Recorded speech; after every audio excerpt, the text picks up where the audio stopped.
This podcast was produced by OAR FM Dunedin with support from New Zealand On the Air. Kia ora, assalamu alaikum. Welcome to another episode of Headscarves and Good Yarns.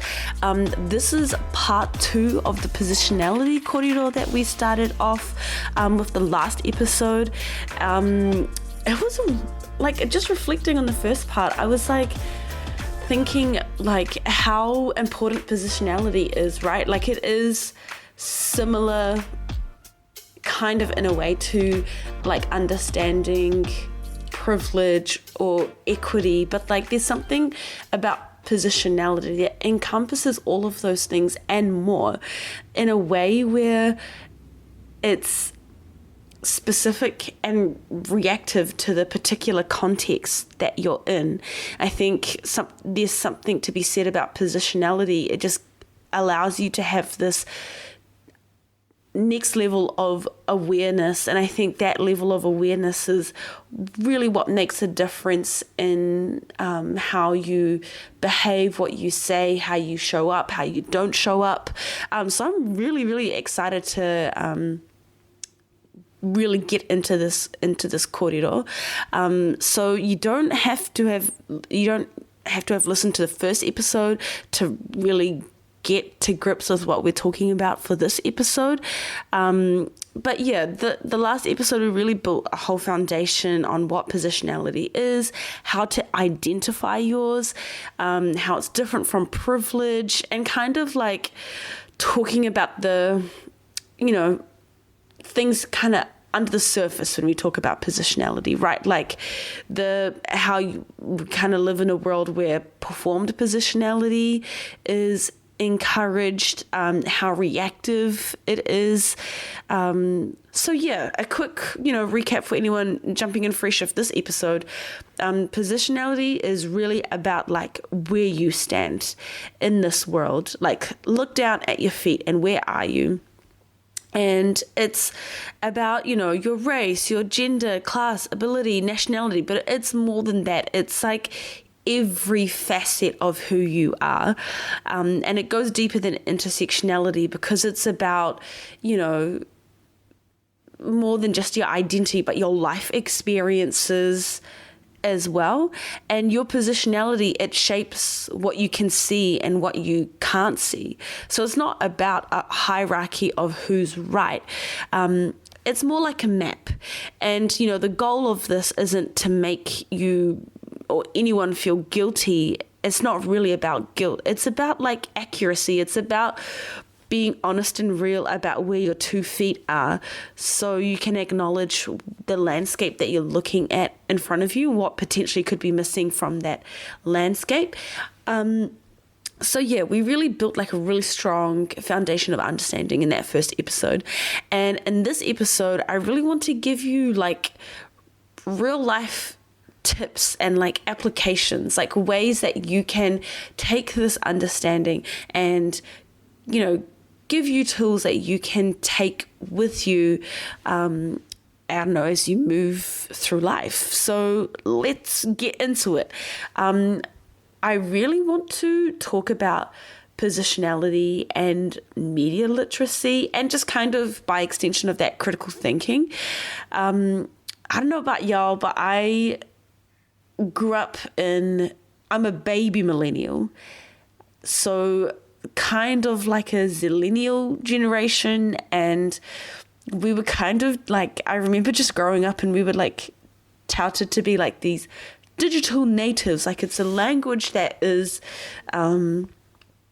should be natural to us. We kind of grew up with technology. And I honestly, if you could go back to younger Amal, just tell her about AI and how much we use social media, what were we, the things that we were taught growing up, I just don't think it's tips that apply in this current media environment. The things that we were taught growing up was check your sources, look for bias, don't trust everything you read. And all of those things are true and valid, but I think those tips are just not designed for the current media environment. That media world doesn't really exist anymore, right? Because back then it was like newspapers and TV channels. But that's not the world that we live in now. It's kind of like, instead of living in a time where you had TV channels and like very discrete media outlets, it's now like just a constant feed, and it's not, curated by a person, an editor with a name and a job title. It's curated by an algorithm which is trained to, maximize specific outcome, which is engagement, which is our time and attention. And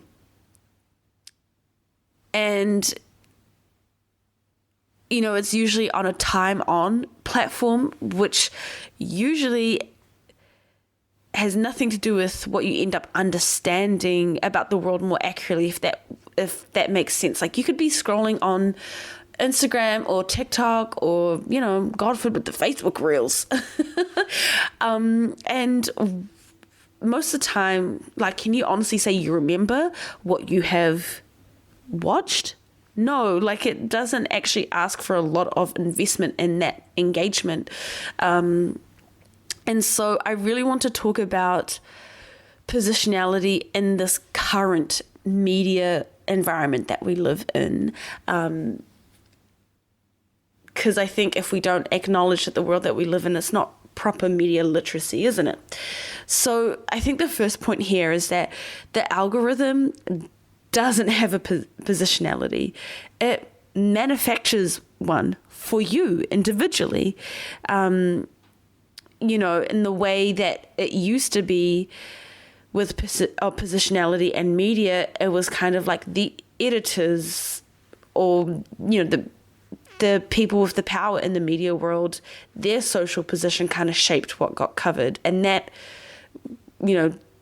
tended to be whatever the quote, air quotes around this, whatever the norm meant. And the norm usually reflects the privileges and priorities of the dominant group, of where the power and the privilege lies. But, in a way, the algorithm is kind of objective, right? It doesn't have like a race or a class or a gender or any kind of positionality. But what the algorithm has learned with a scary amount of precision is that the most reliable way to maximize your engagement is to feed you content that confirms what you already believe, things that trigger or activate an emotional reaction. The algorithm is really scarily good at curating your feed in a way that it creates a sense of identity affirmation, the feeling of like being on a team, seeing your side win and seeing like, the other team look foolish. And this kind of sounds like I'm going on down a hole, and it's very much giving conspiracy theory when I'm saying it out loud, but it is, it's not a conspiracy theory. Research has kind of proved that time and time again. Researchers were analyzing Facebook's political news ecosystem during an American election, and they found that algorithmic curation worsened filter bubble effects, with users on one side of the political spectrum showing meaningfully less diverse news consumption than the other, and engaging with more content that had misinformation. And there was a broad systematic review done last year of studies on social media's effect on news judgment, and they found that personalized news feeds consistently produced what researchers have called the echo bubble effect. So it's simultaneously deepening political polarization at the same time as amplifying the spread of misinformation.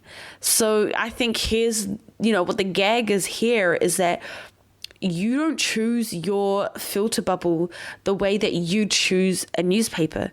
It's built around you individually based on 1,000 small behavioral signals, right? Like what you lingered on, what you liked, what made you angry enough to comment. So what that means is that two people standing in the exact same physical room looking at the exact same app are seeing two completely different versions of the world's events.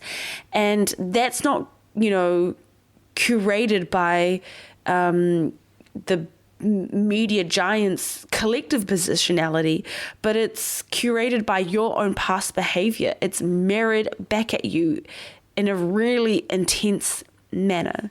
And I think we really, really, really need to sit with that, because what positionality used to mean is that my position shapes what I notice in a shared world. But now what it's meaning is my position shapes what world I'm even shown. And can you just even sitting with the implications of that is very, very scary.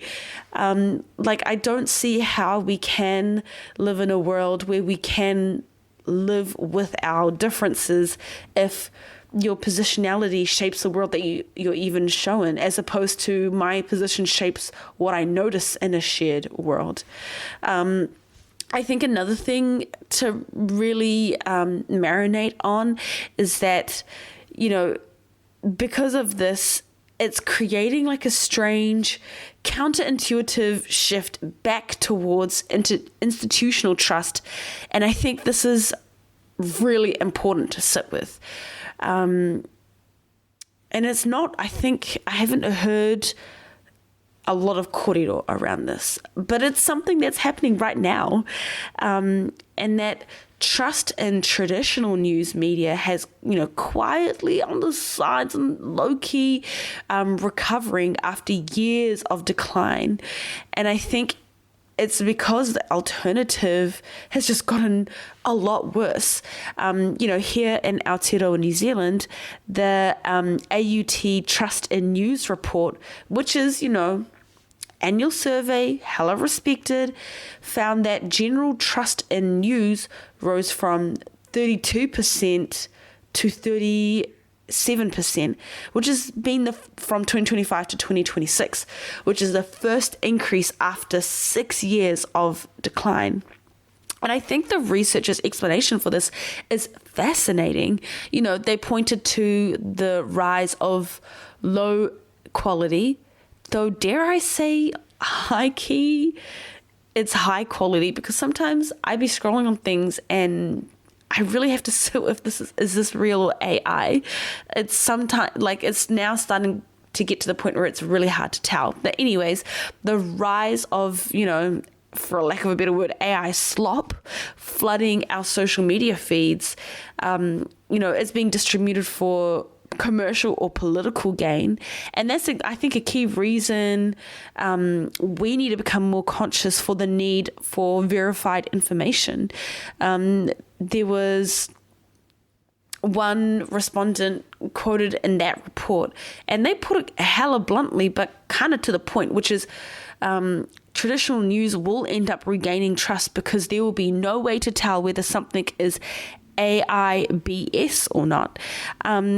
Another respondent said that, traditional outlets can be sued for defamation and, publishing details that are maybe a bit questionable.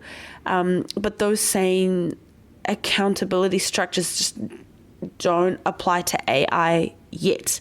And I think this is a really interesting moment and point to be when it comes to positionality and knowledge. Because for the longest time, the dominant narrative was that, legacy media has narrow positionality, gatekept by a small group, by these media giants. So, the democratization of information through social media is kind of a corrective to that, because anyone and everybody and their cat and dog can post on social media, right? It's not that gatekeeping isn't there. There's more voices, more positions, more truth. And I think that's hella important. That corrective is real and important in many ways. But I think what's happened since then is that there's not been any kind of positional accountability, right?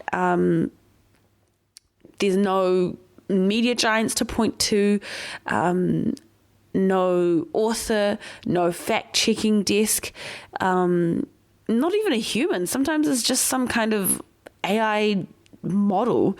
And it's kind of created this environment that's so unreliable that, people are now starting to swing back towards wanting to know whose position was produced when they were reading it. So then they can, weigh that information themselves. And I think it's really interesting because now we're getting to the point where it's like, I can't evaluate the truth of this content directly anymore. So I need to evaluate the position of the source producing it. And I think AI is kind of presenting a positionality problem because generative AI content doesn't have a positionality in the human sense, right? It has no lived experience. It has no body, it has no stake, but it's also trained on existing human text and images, which means like AI has kind of inherited the positionality of whoever produced the bulk of that data, but at the same time, it presents itself with this neutrality, which is false.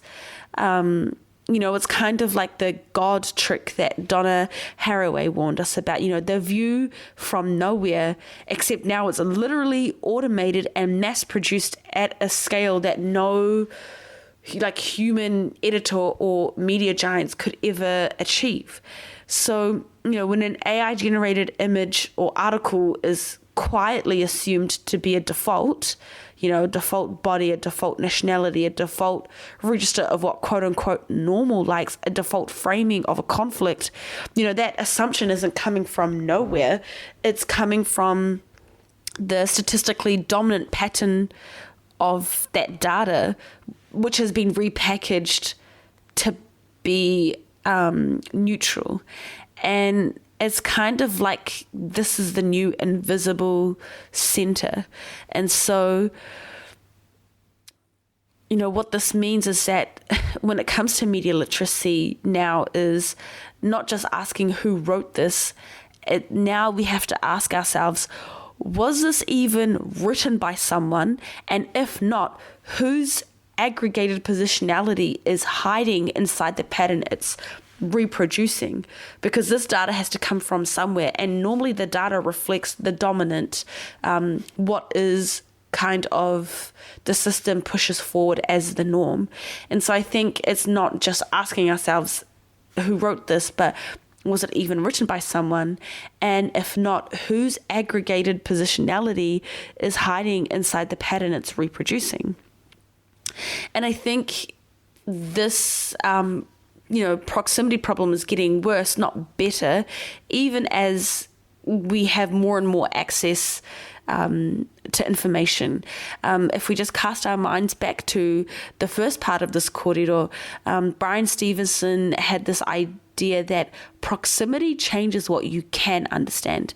So you'd think that infinite access to information would make all of us more proximate to things, like closer to that information, what's happening. And kind of in some ways it has, right? But this algorithmic machine tends to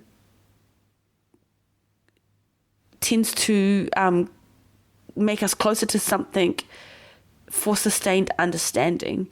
And this is because it optimizes for the most emotionally activating fragment of the event or the content rather than the sustained context around it. So it's like very fixated on the viral, the emotional moment rather than taking a step back and looking at the context of things. And so you can see how in this case proximity doesn't necessarily change what we understand about the world, because we're not getting closer to the context around it. We're just getting closer to the viral, emotional, activating movements. Like if we think about a war or a protest or a natural disaster, how it shows up in our feed. It's a 15-second clip, stripped of the before and after context, often designed to provoke an immediate reaction, and then replaced with another 15-second clip. And you can watch hundreds of these and, have a strong emotional reaction, but like no structural understanding of what's actually happening. What the context is, what came before. So there was a study that was done last year on rangatahi's engagement with short-form political videos on TikTok and Instagram. This was conducted in Pakistan, but it's consistent with like research and findings in other places. And they found that algorithm-driven short-form video locks viewers into increasingly one-sided exposure over time, with limited awareness of how constrained their information diet has become. And so this is kind of like, it's a positionality trap, but it's dressed up as exposure. Like you feel like you're in the know and you're across of what's happening because you've seen so many posts about it. But the high volume of fragments of what's happening is not the same as structural understanding. And so there is a gap between feeling informed and then being informed. And I think, this gap is what we really need to concentrate on when it comes to our media literacy and, our critical thinking.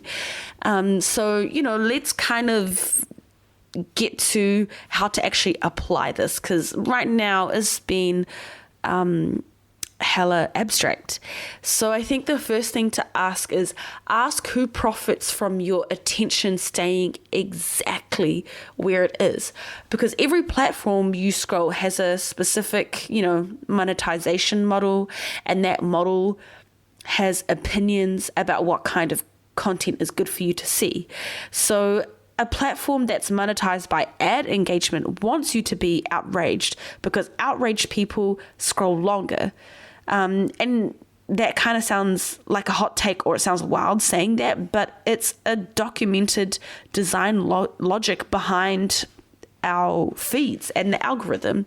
So before you let a piece of content shape your view of an issue, ask yourself, is my reaction to this the content's fault, or the algorithm or the algorithmic design? I think another thing to do is diversify your feed deliberately. Actively follow accounts and outlets and voices whose default position differs from yours. So not to hear both sides in some kind of lazy equivalence sense, but because the algorithm will not do this for you. It will not curate this diversity for you. The algorithm is structurally biased on narrowing, not widening what you see. So I think you really have to manually override that and actively do that. I think another thing is distinguishing between an eyewitness and an aggregator. Someone posting from inside an event has a particular and valuable partial positionality. They saw what they saw from where they stood and nothing more, nothing less, right? But someone reposting that footage with a caption and a take has added an entirely different positionality layer. And so collapsing or combining those two into, I saw it on my feed, so I know what happened, is an error that you can make. Really being able to distinguish that and not combine it, because now you're not giving yourself the opportunity to get closer to the context of things. I think another thing is notice your outrage. If you find yourself, furious for, let's say, a minute and a half, and then on to the next with no lasting change, that's a signal that the algorithm has succeeded at its design goal, which is engagement. If you let yourself do that, you have failed at yours, which was to understand or act on something that matters, to get the context. So, peep your emotions and how that influences your scrolling behavior. I think, when something confirms you already believed instantly and completely, that's a moment to slow down rather than to speed up. That content most perfectly tailors to confirm, what you are reacting to in that moment. And I think the algorithm has picked that content for you specifically for that exact reason. And so when you do have that feeling, I'm not saying that it's wrong to feel that way, but just slow down so you know that this is how you're feeling about the world, as opposed to what the algorithm is curating for you and feeding to you on a plate that you're just eating without second guessing where that food is coming from, And I think another thing to think about is whose positionality still controls the underlying infrastructure. And I think I've kind of been pointing to this whole corridor, but now I'm saying it with standing on business, 10 toes down. Because even though anyone has the ability to post on social media, it's worth remembering the actual rules of, the algorithm or your feed, what gets amplified, what gets suppressed, what counts as engagement that's worth rewarding. That's still set by, a certain group of people working inside a remarkably narrow set of companies with a specific set of commercial incentives.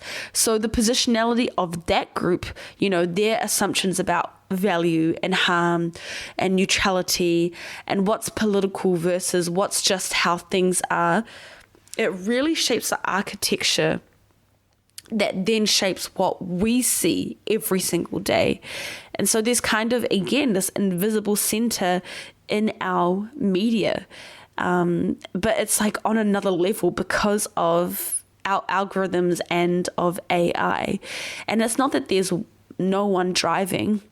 It's just that the people that are driving this invisible center are further removed from the consequences of their design choices, compared to how a newspaper editor would be closely tied to the consequences of their design choices, and the tools that hold them accountable, right? There's that distance there too, the public pressure, the advertiser pressure, regulation.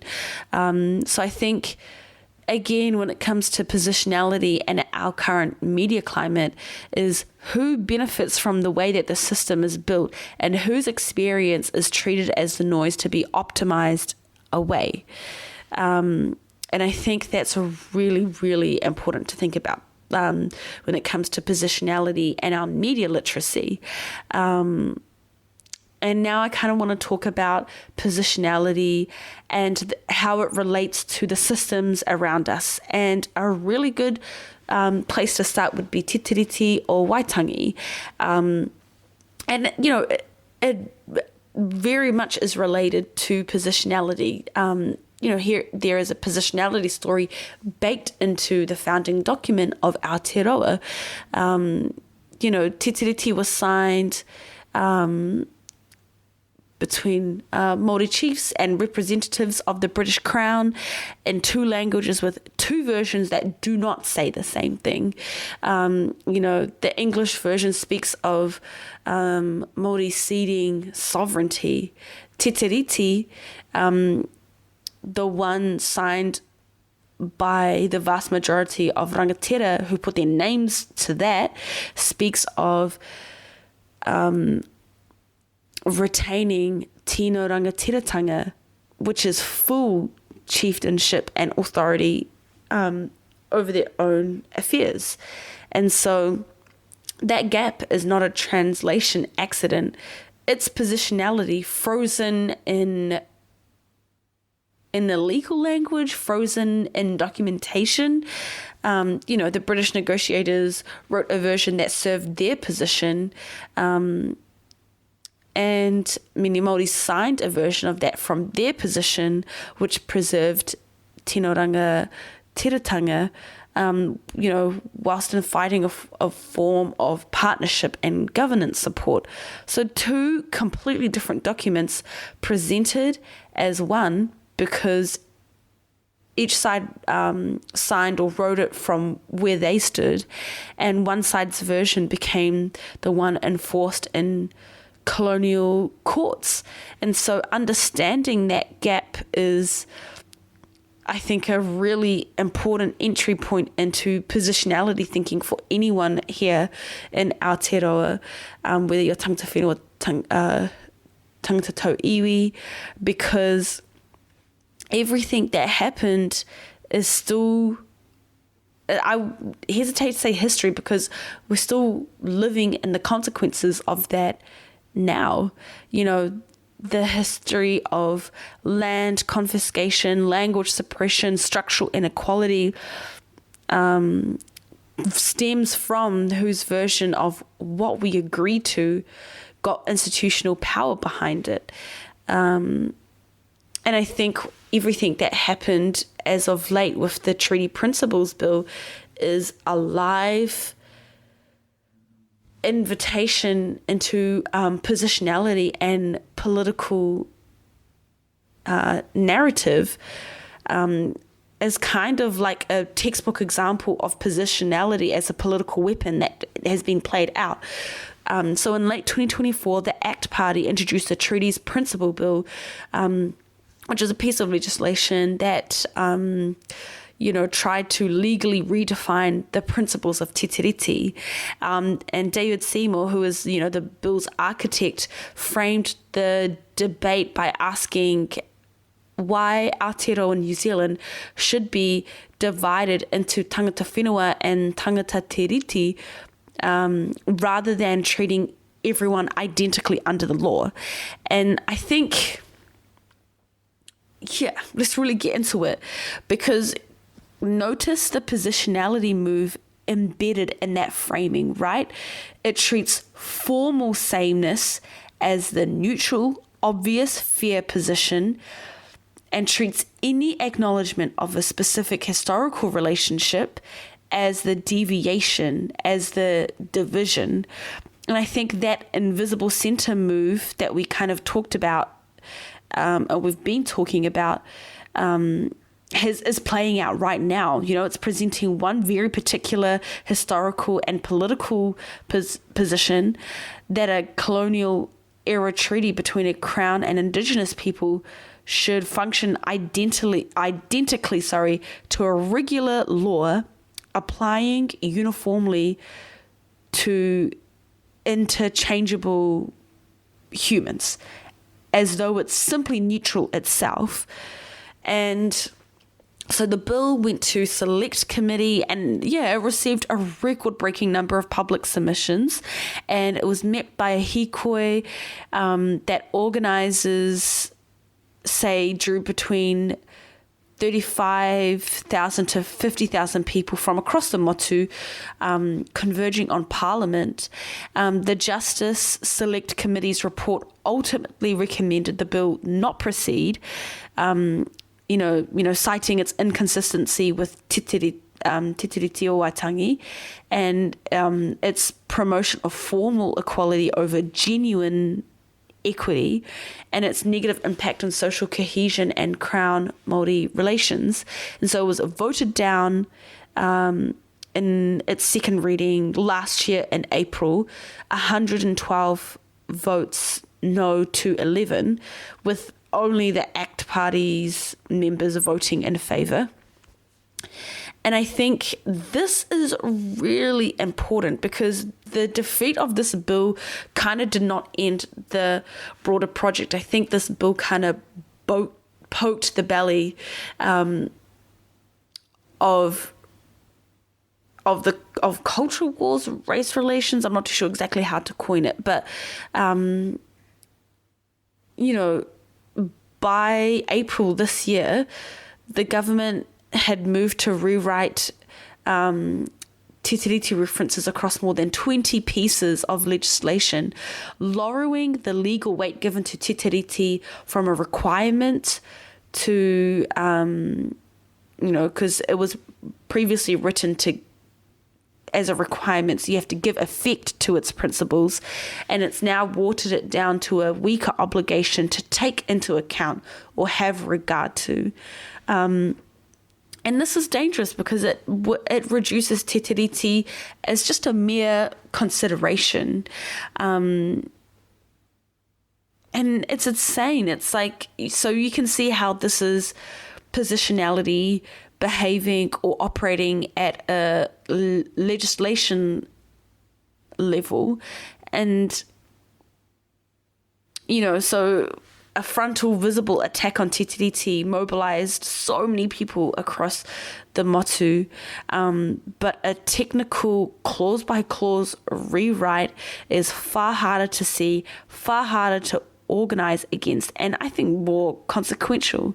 So, that design of that second approach understood something about positionality and visibility, which is concentrated harm that's easy to see generates resistance. Diffuse harm that it's hard to track generates exhaustion and inattention. And I think that's worth sitting with, whatever your view of the underlying policy questions are. It's a structural lesson in how power uses its own actions strategically. And I think, that I really want to emphasize that positionality of that whole debate of why Aotearoa New Zealand should be divided rather than treating everyone identically. And that's really scary because it treats a formal sameness as the obvious neutral fair position rather than acknowledging that historical language, rather than honouring te tiriti and acknowledging the wrongs that were done there. I think another way that positionality is relevant is, when we think about our criminal justice system. Māori make up approximately 15% of New Zealand's population, yet 37% of people proceeded against by police, 45 of people convicted, and 52% of people in prison are tangata whenua. And then there was more recent corrections data that puts that prison figure even higher, 52.3% of prisoners by primary ethnicity, rising to 56% when all reported ethnicities accounted are tangata whenua. And 2025 Kaupapa Māori research found that official figures actually undercount Māori in prison population by several hundred people because corrections was not consistently following its own ethnicity recording protocols. So it's that undercount that really distorts the true scale of what's happening. So if we sit with that disparity for a second, 1 in every 142 Māori is currently in prison, compared with 1 in every 808 non-Māori, and Māori women make up roughly 63% of the female prison population. And a recent matched comparison study used nearly identical drink driving offences controlling for the actual alcohol reading involved has found that Māori offenders remain significantly more likely to receive a more severe sentence than comparable New Zealand European offenders, even after accounting for offence severity and background factors. So that's it's not Māori commit more crime, therefore more Māori are in prison. That's holding the crime constant. The system's response still differs by ethnicity, and that gap is exactly where positionality can help us understand what's going on here, because it asks us to look past the statistics that everyone kind of already half knows, and it's kind of pushing us into the position and to looking at that mechanism that produces those stats in the first place, and looking at who police choose to surveil, who gets charged, who gets prosecuted, who receives a longer sentence, and that is accumulating at every stage of a really long process. And it compounds as well, right? Imprisonment itself functions as a determinant of health inequity, and its adverse effects don't end at release, right? It extends into the after as well, with people released from prison facing 3 times the mortality rate of the general population, and that first month after release being the most dangerous at all.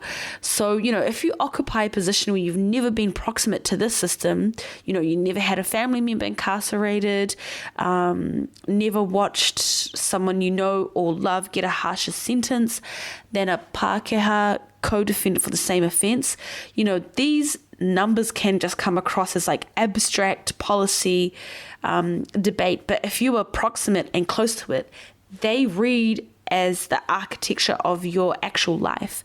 And that gap in how that same data lands on different positions is positionality doing its exact thing. And you can see the same parallel in our healthcare system. Māori experience significantly worse outcomes across nearly every major health metric. Life expectancy, cardiovascular disease, diabetes, maternal health. And that's not because of individual choices, but because of compounding structural factors, right? Historical land loss, disrupting traditional food systems and economic stability, under-resourcing of services in areas with higher Māori populations, documented disparities in how pain and symptoms are taken seriously within the healthcare system.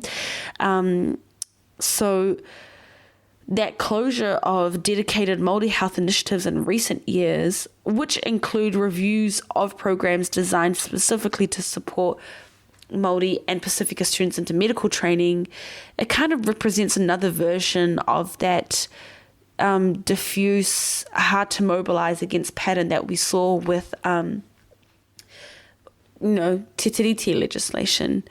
And kind of just going back to media literacy, New Zealand, Aotearoa New Zealand's media ownership landscape, it remains dominated by a small number of Crown-owned, privately owned, private equity-owned, and shareholder-owned entities. A structure that has stayed largely the same for a long time. And within journalism itself, there's a striking gap between principle and practice, where the large majorities of journalists agree that Te Tiriti o Waitangi applies to journalism in Aotearoa. Only 31% say they think about how it relates to literally any story they write, and 43% saying they only consider it for stories explicitly about legislation, politics, or culture, and a further 16% saying they only think about it for stories specifically targeted at Māori audiences about Māori issues. And again, that's another invisible centre,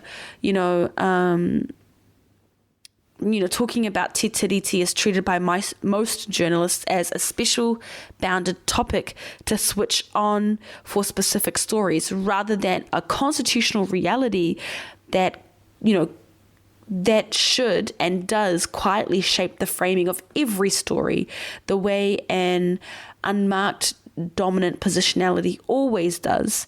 And also, Māori and Pacifica representation in the journalism workforce sits at 11% for Māori and 5% for Pacifica, which means, the people making daily editorial decisions about what counts as newsworthy, are drawn from a narrower demographic than the country whose those decisions describe. And I think we should zoom out, we are living in a very unique position here. We're living on a country on land that is living in a document with contested meanings, but we're living in the English version, and we are living in the consequences of that today. We are living on lands and in a time where Indigenous people, our tangata whenua, do not have any form of tino rangatiratanga. There is a vast difference when it comes to equity.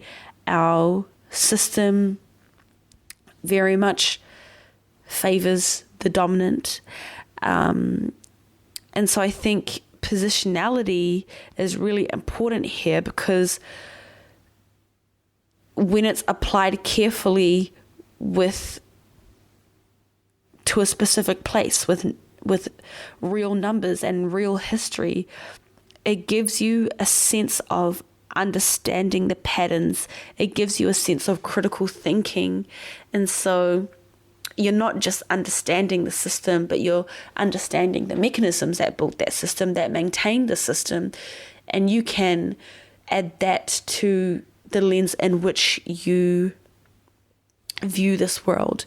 And so I think the media environment that we have spoken about in this kōrero is not a neutral pipe that delivers information about systems.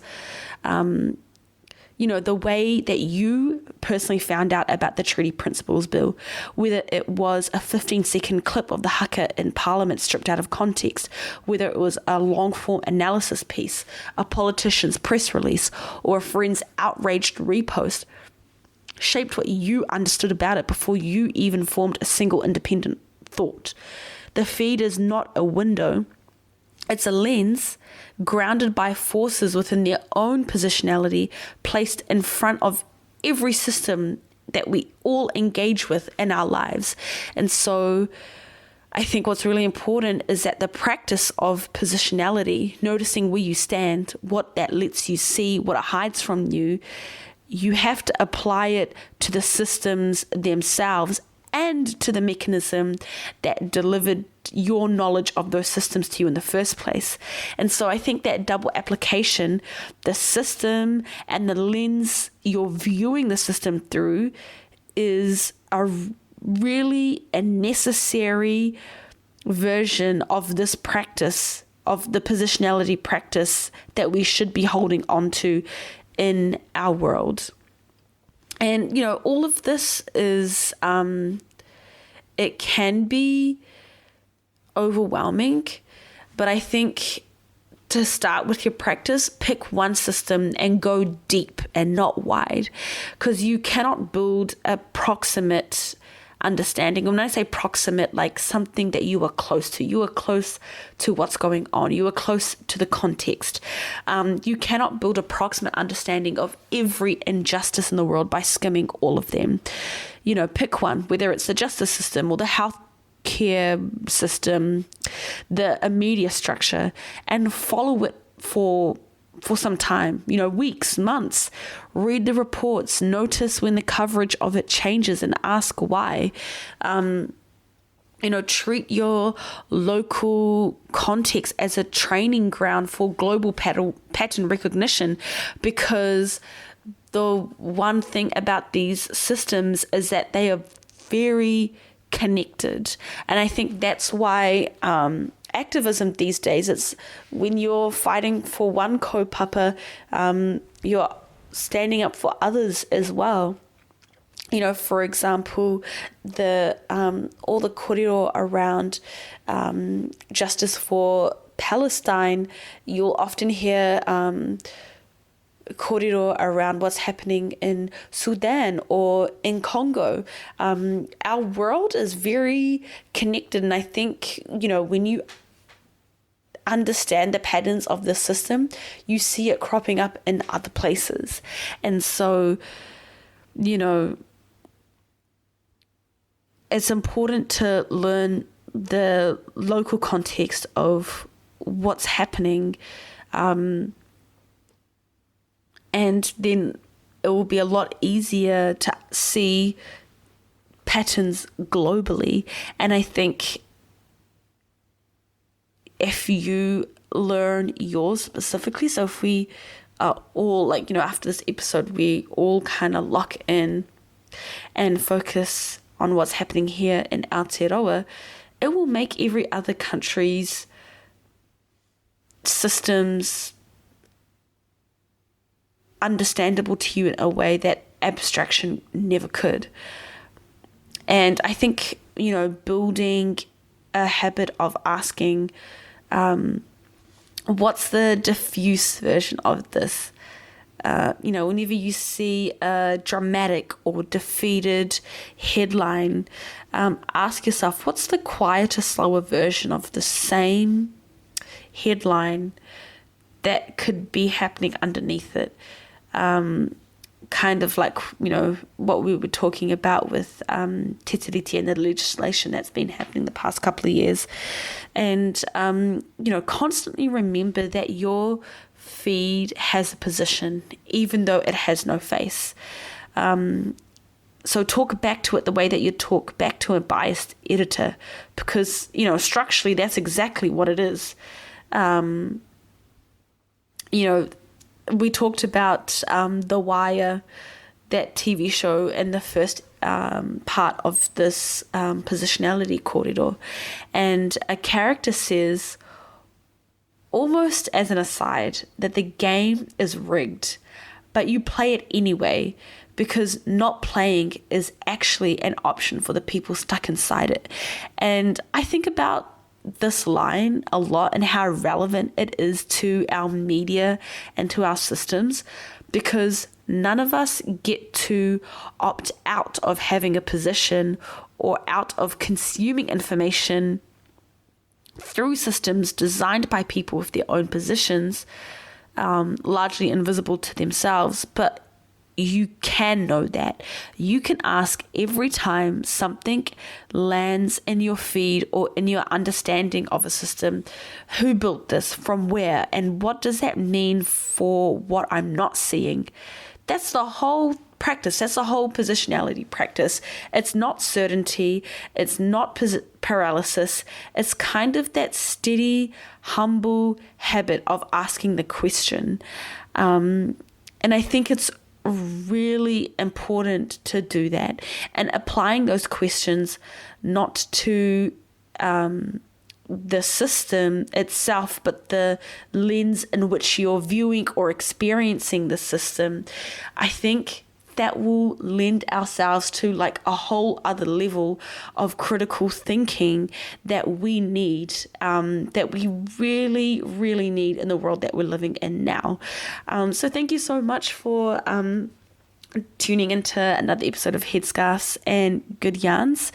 You know, if there's something in this episode or the episode prior that you think needs to be challenged, or that your positionality is showing me that I have missed a piece, let me know. You can find me via email or Facebook or Instagram. And that's not a threat to, you know, the past 2 episodes that I have worked on.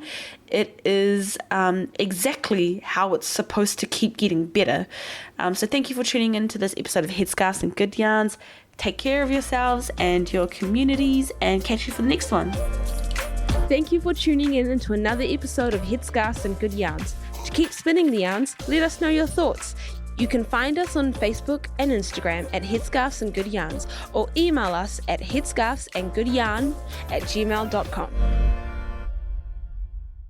This podcast was produced by OAR FM Dunedin with support from New Zealand On the Air.